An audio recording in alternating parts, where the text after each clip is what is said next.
صبح جانا تھا سنڈے کون جا رہا ہوں صبح؟ سنڈے چتواری میں سنڈے جانا ہوں. تو سن اچھا چلو چھوٹا ہے مقدم ہے.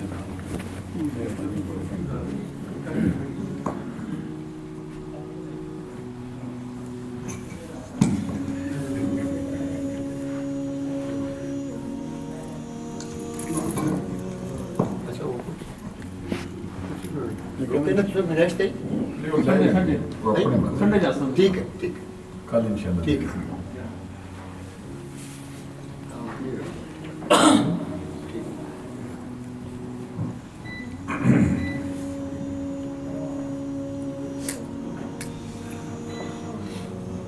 بسم اللہ الرحمن الرحیم. معزز و محترم مشائخ و علماء اسلام و معزز و محترم حاضرین و سامعین، اللہ تبارک و تعالی کی فضل و کرم سے آج رمضان المبارک کی 12ویں شب ہے اور اس دوسرے عشرے کی دوسری شب ہے. اس عشرے کو حضور نبی اکرم صلی اللہ علیہ وسلم نے وَأَوْسَطُهُ مَغْفِرَةٌ کا لقب عطا فرمایا. سبحان اللہ.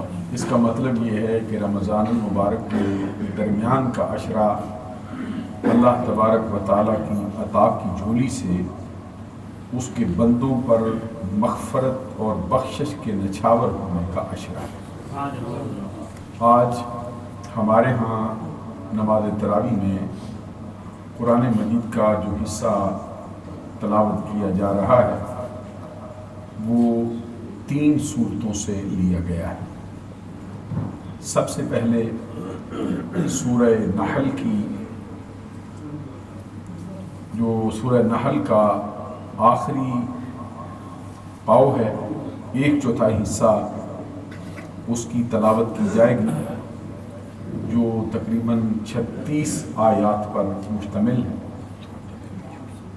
اس کے بعد پھر قرآن مجید کی بڑی مشہور و معروف سورہ مبارکہ جس کا نام سورۃ الاسراء ہے، جو اپنے نزول کے اعتبار سے مکی سورہ مبارکہ ہے، جس کو ایک اور نام بھی دیا گیا ہے سورہ بنی اسرائیل. اس کے اندر 12 رکوع 111 آیات ہیں. اول سے لے کر آخر تک آج اس کی تلاوت کی جائے گی. اس سورہ مبارکہ کا آغاز حضور نبی اکرم صلی اللہ علیہ وسلم کے اس عظیم الشان سفر سے ہو رہا ہے، اس کے ذکر سے ہو رہا ہے جس کو معراج کہا جاتا ہے. سبحان الذی اسری بعبدہ لیلا من المسجد الحرام الى المسجد الاقصى الذي باركنا حوله لنريه من آیاتنا انه هو السمیع البصیر. پاک ہے وہ ذات جس نے سیر کرائی اپنے بندہ خاص محمد عربی صلی اللہ علیہ وسلم کو مسجد حرام سے مسجد اقصی تک. وہ مسجد اقصی جس کے ارد گرد کے ماحول کو ہم نے بابرکت فرما دیا ہے. لِنُرِيَهُ مِنْ آیاتنا، تاکہ ہم اپنے اس بندہ خاص کو اپنی نشانیاں دکھائیں. اِنَّهُ هُوَ السَّمِيعُ الْبَصِيرُ، بے شک وہ سمیع ہے اور بصیر ہے. یہ اس کی پہلی آیہ کریمہ ہے جس میں نبی اکرم صلی اللہ علیہ وسلم کے معراج کے سفر کا بیان کیا گیا. یہ اول سے لے کر آخر تک اس کی تلاوت کی جائے گی. اور اسی سورہ مبارکہ کی وہ مشہور و معروف آیت کریمہ ہے جس میں اللہ تبارک و تعالیٰ نے اپنی عبادت کو اپنے ذات خاص کرنے کے ذکر کے ساتھ والدین کے ساتھ حسن سلوک کا حکم دیا۔ وَقَضَىٰ رَبُّكَ أَلَّا تَعْبُدُوا إِلَّا إِيَّاهُ وَبِالْوَالِدَيْنِ إِحْسَانًا إِمَّا يَبْلُغَنَّ عِندَكَ الْكِبَرَ أَحَدُهُمَا أَوْ كِلَاهُمَا فَلَا تَقُل لَّهُمَا أُفٍّ وَلَا تَنْهَرْهُمَا وَقُل لَّهُمَا قَوْلًا كَرِيمًا وَاخْفِضْ لَهُمَا جَنَاحَ الذُّلِّ مِنَ الرَّحْمَةِ وَقُل رَّبِّ ارْحَمْهُمَا كَمَا رَبَّيَانِي صَغِيرًا۔ تمہارے رب نے فیصلہ فرما دیا ہے کہ تم صرف اسی کی عبادت کرو، اس کے سوا کسی اور کی عبادت نہیں کرو۔ اور اس کے ساتھ ذکر کیا اللہ تبارک و تعالیٰ نے وَقَضَىٰ رَبُّكَ أَلَّا تَعْبُدُوا إِلَّا إِيَّاهُ، ساتھ ہی فرمایا وَبِالْوَالِدَيْنِ إِحْسَانًا، اور اپنے والدین کے ساتھ، اپنے ماں باپ کے ساتھ عدل نہیں، انصاف نہیں، بلکہ احسان کرو۔ احسان یہ ہے کہ اپنا حق چھوڑ کر سارے کا سارا معاملہ اس کے کھاتے میں ڈالنا۔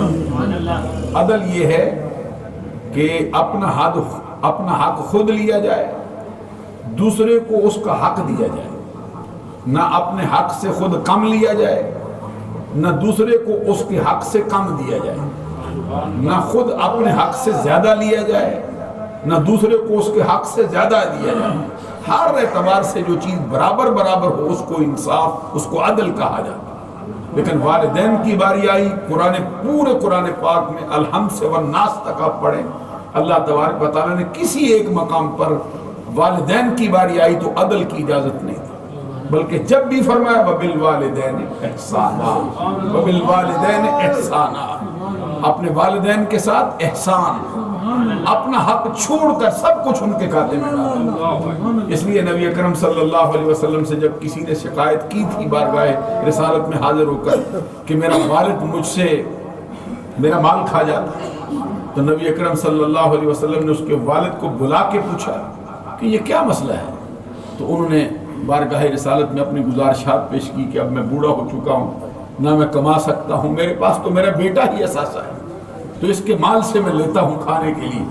تو جواب میں نبی اکرم صلی اللہ علیہ وسلم نے اس کے بیٹے سے فرمایا انت ومالک لابیک، سن لے جو تو شکایت کر رہا ہے کہ میرا باپ ایسا کرتا ہے، فرمایا تو اور تیرا سارا مال تو تیرے باپ کا ہی ہے، اس لیے عدل کی بات نہ کر، احسان کا راستہ اپنا۔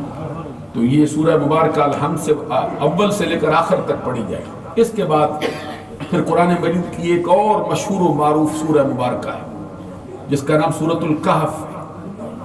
کہف غار کو کہا جاتا ہے، اور یہاں پر غار والوں کا تذکرہ کیا گیا ہے، بڑا تفصیلی ذکر اس کے اندر آیا ہے۔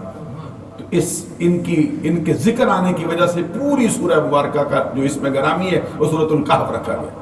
ام حسبت ان اصحاب الکہف والرقیم کانوا من آیاتنا عجبا، سبحان اللہ، اس سے اس کا نام جو ہے وہ اخذ کیا گیا ہے۔ غار والوں کا تذکرہ ہے، وہ جو اللہ تبارک و تعالیٰ کے کچھ برگزیدہ بندے تھے جنہوں نے بادشاہ وقت کے ظلم و ستم سے تنگ آ کر اور ماحول سے تنگ آ کر غار کے اندر پناہ لی تھی۔ بڑا تفصیلی تذکرہ ان کا آیا ہے۔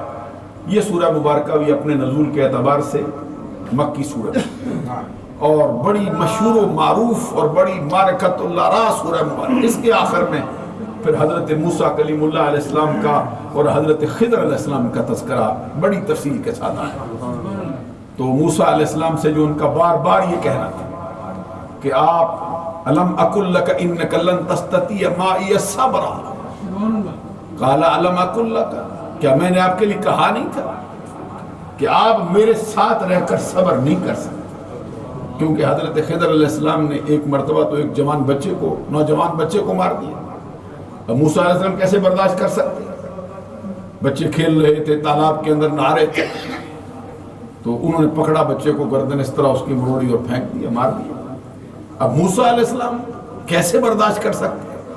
تو فوراً بول پڑے، فرمایا یہ کیا کر دیا؟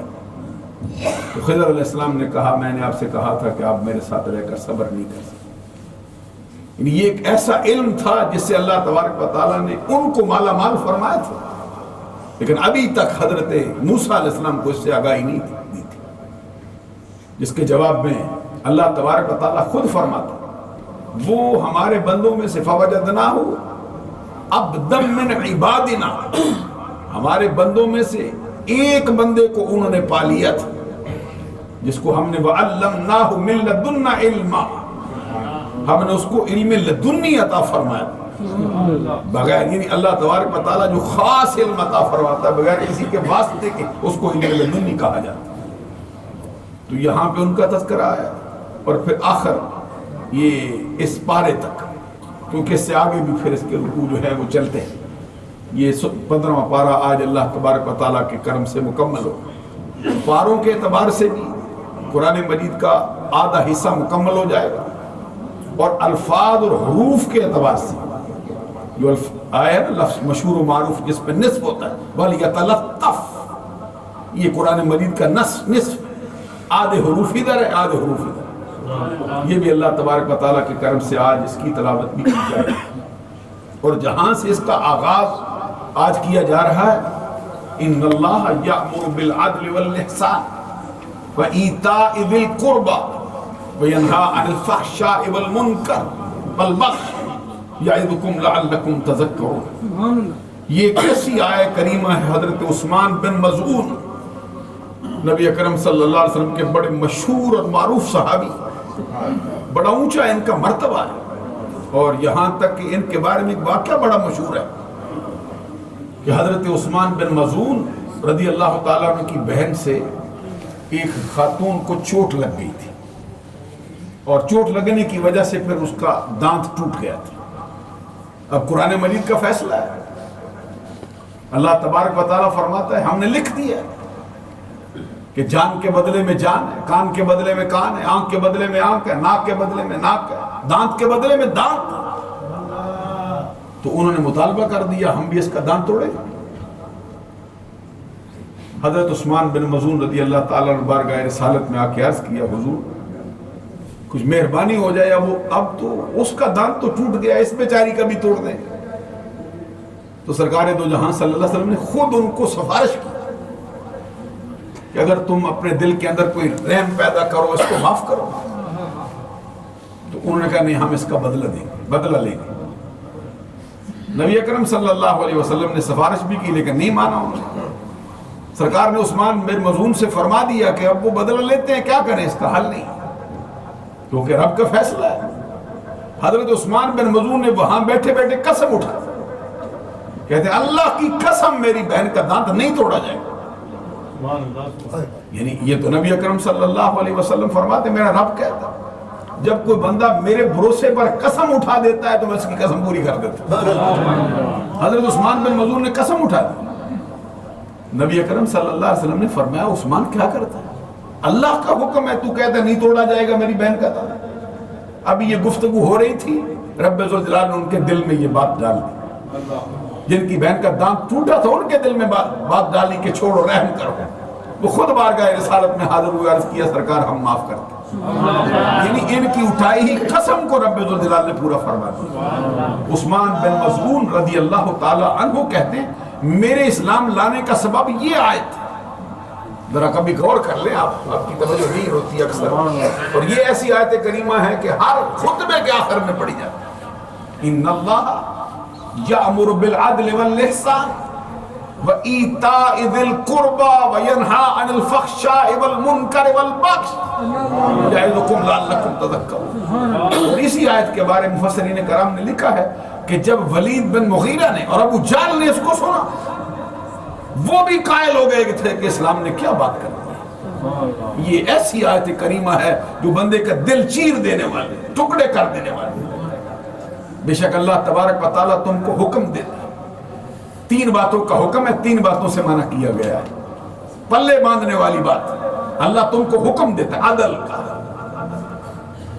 انصاف کا، پہلی بات، والاحسان، اور احسان کا، اپنا حق چھوڑ دینے کا۔ اور پھر میں چند دن پہلے وہ حدیث جبریل یہاں پہ سنا رہا تھا جس میں نبی اکرم صلی اللہ علیہ وسلم سے جبرائیل امین نے پوچھا تھا سرکار بتائیے احسان کیا ہے؟ تو جواب میں نبی اکرم صلی اللہ علیہ وسلم نے فرمایا ان تعبد اللہ کأنک تراہ فإن لم تکن تراہ فإنہ یراک۔ احسان یہ ہے کہ تو اللہ کی عبادت ایسے کرے جیسے تو اس کو دیکھ رہا ہے. یہ احسان ہے. خود نبی اکرم صلی اللہ علیہ وسلم نے فرمایا اس قدر تیرے اندر اخلاص پیدا ہو، اس قدر تو ریاکاری سے پاک ہو جائے، اس قدر تو دکھلاوے سے پاک ہو جائے کہ تو رب کی عبادت ایسے کرے جیسے رب ذوالجلال کو دیکھ رہا ہے. ساتھ ہی فرمایا فَإِن لَمْ تَكُنْ تَرَاهُ، پھر اگر یہ کیفیت تیرے بس میں نہ ہو فَإِنَّهُ يَرَاكَ، پھر یہ ہو کہ وہ تجھے دیکھ رہا ہے. یہ احسان ہے. بڑی تفصیل کے ساتھ ہم نے احسان پر گفتگو کی، اور نبی اکرم صلی اللہ علیہ وسلم کے سینے پہ اترنے والے قرآن میں یہ آیات 3 باتوں کا حکم ہے اور 3 باتوں سے منع کیا گیا ہے. جن کا حکم دیا گیا سب سے پہلے عدل کا. ہر معاملے میں انصاف اسلام چاہتا ہے، اور اس انصاف سے آگے قدم کیا ہے؟ احسان. 2 باتیں، وَإِيتَاءِ ذِي الْقُرْبَى، اور رشتہ داروں کو دینے کا، قریبیوں کی خدمت کرنے کا، ان کے سر پہ ہاتھ رکھنے کا، صلہ رحمی کرنے کا. دل میرا چاہتا ہے آگے بھی میں آپ سے عرض کروں لیکن وقت ہو چکا ہے. وآخر دعوانا الحمدللہ رب العالمین. ایک